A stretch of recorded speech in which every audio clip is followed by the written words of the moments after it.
Do you actually know which everyday mistakes are making your cat feel stressed, unsafe, or misunderstood? Most owners think that if something seems harmless, then it must feel harmless to their cat too.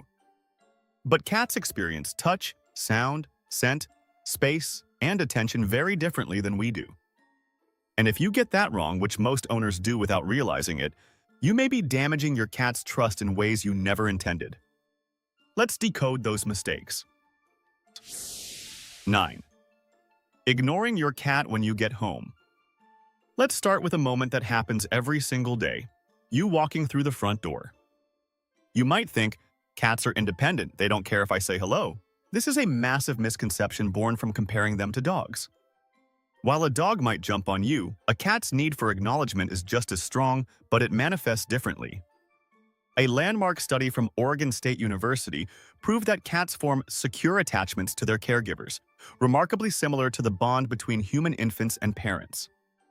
When you leave the house, your cat's territory feels incomplete. The resource provider and protector, that's you, is missing. When you return, your cat likely approaches you, maybe rubs against your leg or gives a small chirp.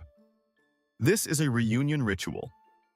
In the feline world, rubbing scents is how a colony reestablishes trust and confirms that everyone still belongs to the same tribe.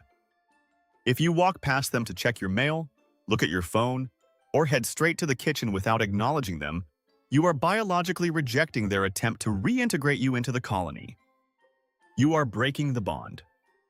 Over time, this creates a state of insecure attachment. The cat learns that their social signals are useless. This leads to behavioral issues like destructive scratching or urinating outside the litter box, not out of spite, but out of anxiety. It doesn't require a 20-minute cuddle session. It just requires acknowledgement. A slow blink, a soft hello, and a gentle stroke on the head are enough to release oxytocin in their brain and tell them the pack leader is home, the territory is safe, and you are seen. And if you think that is damaging, the next mistake creates a kind of frustration most owners never see until it starts changing their cat's behavior. 8. Why laser pointers frustrate cats. Now, let's talk about how we play. It looks like the perfect toy. You sit on the couch, you flick your wrist, and your cat goes absolutely crazy, sprinting across the room at top speed. It seems like great exercise, right? Physically, yes. Psychologically? It can be a disaster. To understand why, we have to look at the predatory sequence. In a cat's brain, hunting isn't just running. It is a rigid 4-step biological program. Stalk, chase, pounce, kill, and eat. This sequence is driven by dopamine. The stalk and chase build up massive anticipation and excitement. The pounce and kill provide the release, the satisfaction of capture. The laser pointer provides the stalk and the chase, but the red dot can never be caught. It has no texture, no smell, and no mass. Under their paws, there is nothing. This creates a broken loop in the dopamine cycle. The cat builds up all this predatory energy but never gets the chemical release of the kill. Imagine working a grueling 40-hour week, and at the end of the month, your boss just smiles and says, "Great job," but never gives you a paycheck. That frustration is exactly what your cat feels. Cats that are played with exclusively using lasers often develop neurotic behaviors. They might start chasing light reflections from your watch or phone, obsessively staring at shadows, or even becoming aggressive towards you because they need to direct that pent-up frustration somewhere. You don't have to throw away the laser, but you must change how you use it. Use the laser to guide them toward a physical toy, a stuffed mouse or a feather wand.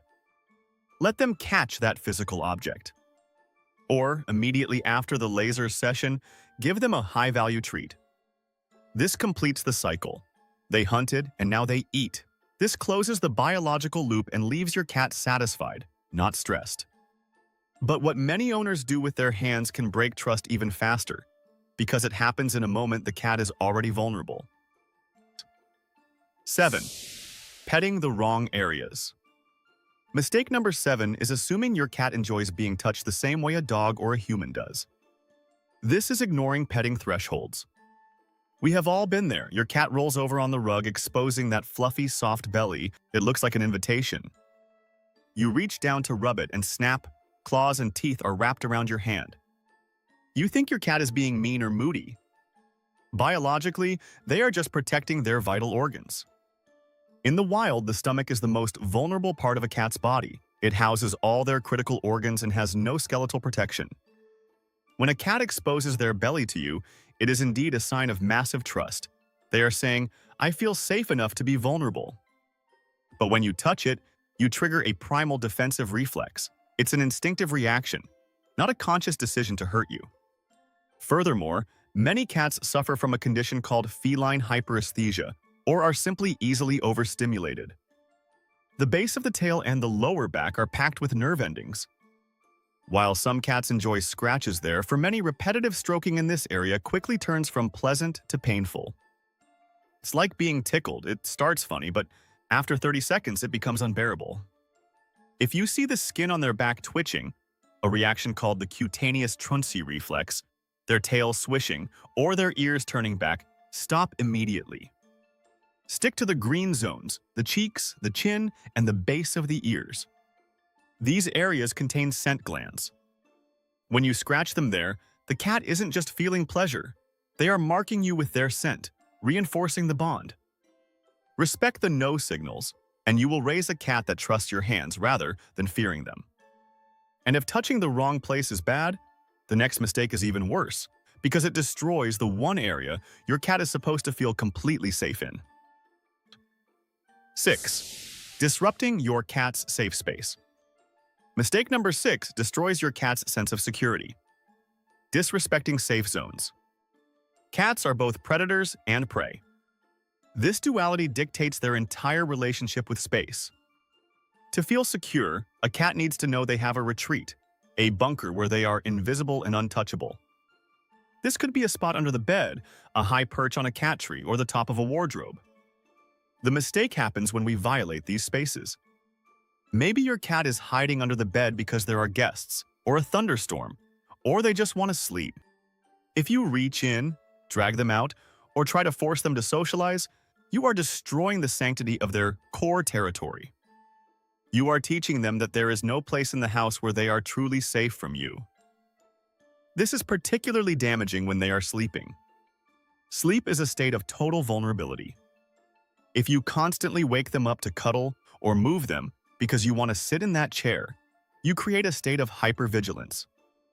A cat that cannot sleep deeply because they are waiting to be disturbed will have chronically elevated cortisol levels. Establish a strict rule in your household. If the cat is in their safe spot, the cat tree, the box, the specific corner, they are invisible. Do not touch them, do not look at them, do not talk to them. Let them come to you. By giving them the autonomy to retreat, you actually make them more social because they know they have an escape route if things get overwhelming. But even that is not as destructive as what many owners do when they think they are correcting bad behavior. 5. Why punishing cats backfires. We are down to the most critical errors. Mistake number 5 is perhaps the most damaging to the human-animal bond: punishment. Spraying water, shouting, or physical discipline when they scratch the sofa or jump on the counter, science tells us clearly it does not work. Here is the neurological reason why. Cats lack the prefrontal cortex development to understand wait-and-see causality. They do not link your anger now with the action they did 30 seconds ago. If you come home and find vomit or a mess, and you yell at the cat, they have zero concept that you are yelling about the mess. They just see their owner acting aggressively and unpredictably. Even if you catch them in the act, say, spraying them with water while they scratch the couch, they don't learn scratching the couch is bad. They learn scratching the couch while the human is watching is dangerous. They will simply wait for you to leave the room to do it again. Worse, you are conditioning them to fear you. You become a source of stress, not a source of safety. You cannot punish a behavior out of a cat. You can only prioritize a better option. This is called redirection. Scratching the sofa? Place a Sisal post right next to the sofa. Cover the sofa spot with double-sided tape, which they hate, and rub catnip on the post. When they use the post, reward them. You are hacking their brain to prefer the good object. It's simple biology. Rewarding the behavior you want is 100% more effective than punishing the one you don't. And the next mistake is happening in homes every single day. Even though for a cat, it can feel like living inside constant danger. 4. How loud noises stress cats. Mistake number 4 is failing to understand their superpower, hearing. A human can hear up to about 20,000 hertz. A dog, about 45,000 hertz. A cat, they can hear up to 64,000 hertz. They can hear the electricity humming in your walls. They can hear a mouse heartbeat from 3 rooms away. Their ears are satellite dishes designed to detect the tiniest movements of prey. Now, imagine taking those hypersensitive satellite dishes and placing them next to a subwoofer, or a screaming argument, or a slamming door. What is loud to you is essentially an explosion to them. Constant loud noise triggers the startle reflex and keeps the cat in a permanent state of fight or flight. We often think, oh, he'll get used to it. But studies show that cats living in chaotic, loud environments often suffer from stress-induced cystitis, bladder inflammation, and overgrooming. They literally lick their fur off to soothe the anxiety caused by noise. You don't have to live in a library, but be mindful. Don't blast the TV. If you are using a blender or vacuum, put the cat in another room first. And never ever yell as a way to communicate. A soft, quiet voice is much more commanding to a cat than a shout, which they interpret purely as aggression. I want to ask you something really quickly. Which of these mistakes do you think affects your cat the most in everyday life? Loud noise, strong smells, safe space issues, or communication and trust? Drop it in the comments because your answer might help other cat owners notice the same pattern at home. And what your cat does next to cope with all that stress is something most owners still misunderstand completely. 3. Ignoring your cat's signals. Mistake number 3 is ignoring their attempts at communication. Here is a fascinating fact. Adult cats in the wild almost never meow at each other. They communicate through scent and body language. Meowing is a pigeon language they evolved specifically to talk to us humans. They figured out that we are deaf to their scent signals, so they use vocalizations to get our attention. When your cat meows at you, chirps, or trills, they are making a deliberate effort to bridge the species gap. They are saying, I need something, I'm bored, or I missed you. If you constantly ignore these vocalizations, or worse, shout at them to be quiet, you are teaching them learned helplessness. The cat learns that communication is futile. This leads to a withdrawn, depressed cat who stops trying to interact with you. Or on the flip side, it leads to more annoying behavior. Like a child, if asking nicely doesn't work, they will start screaming. Many loud cats are just cats that had to escalate their volume because their owners ignored the polite requests. Talk back. It sounds silly, but it works. If they meow, answer them. Check what they might need. Is the water bowl empty? Is the litter box dirty? Do they want to play? By responding, you validate their effort to communicate, deepening the bond. But for many cats, the next mistake feels even more threatening because it removes their control in the exact moment they need it most. 2. Forcing your cat to socialize. Your friend comes over. You want to show them how cute Fluffy is. Fluffy is hiding. You go find Fluffy, pick her up, and thrust her into your friend's arms. Fluffy scratches your friend and runs away. You have just utilized a technique called flooding, and it is psychologically damaging. Cats are control freaks. They evaluate risk based on distance and scent. When you pick them up and hand them to a stranger who smells weird and moves differently, you remove their ability to escape. This creates panic. Every time you force an interaction, you are actually confirming their suspicion that strangers are dangerous. You are making them less social, not more. Use the consent model. Give your guest a high-value treat. Have them sit on the couch and ignore the cat. Let the cat approach at their own pace to sniff. If the cat engages, great. If not, let them be. Curiosity is a cat's strongest trait. If you give them space, their curiosity will eventually outweigh their fear, but it must be their choice. And the final mistake is the most invisible of all. because most owners do it without thinking while it quietly changes their cat's entire world. 1. Strong smells that stress cats. This is the one you probably do without thinking, yet it affects your cat's entire reality. Overpowering odors. Humans differ from cats primarily in how we perceive reality. We are visual, cats are olfactory. Their world is built on a map of smells. They have a specialized organ called the vomeronasal organ, or Jacobson's organ, located on the roof of their mouth.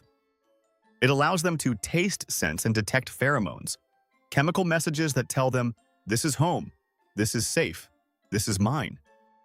When you use strong plug-in air fresheners, essential oil diffusers, many of which are toxic, like tea tree or peppermint, or highly scented litter, you aren't just making the house smell nice, you are effectively blinding your cat. You are scrubbing away their scent markers. Imagine waking up and finding someone has painted over all the street signs in your neighborhood and replaced them with blinding neon lights. That is what a citrus-scented room feels like to a cat. Even worse, scented litter boxes. We buy them because we don't want to smell waste. But forcing a cat to step into a box that reeks of artificial lavender is like forcing a human to use a portable toilet filled with ammonia. It's repulsive to them. This is the leading cause of litter box avoidance. Go unscented. Use enzymatic cleaners that destroy odors rather than masking them. Let your cat mark their territory with their cheek glands. Your home should smell neutral to you, which means it smells like safety to them. The cortisol connection. Understanding these 9 points isn't about walking on eggshells in your own home. It is about empathy. It is about bridging the gap between primate psychology, us, and feline psychology, them. When you eliminate these stressors, you will see a physical change in your cat. Their coat will get shinier because they are over-grooming less. They will sleep deeper because they aren't hyper-vigilant. They will engage with you more because you are no longer a source of confusion. You are lowering their cortisol, the stress hormone, and boosting their immune system. By simply respecting their biology, you are likely extending their lifespan. And this leads directly to something even more personal. Why your cat chooses to sleep next to you. Most people think it is just comfort or habit, but in many cases it is actually a powerful sign of trust, safety, and emotional attachment.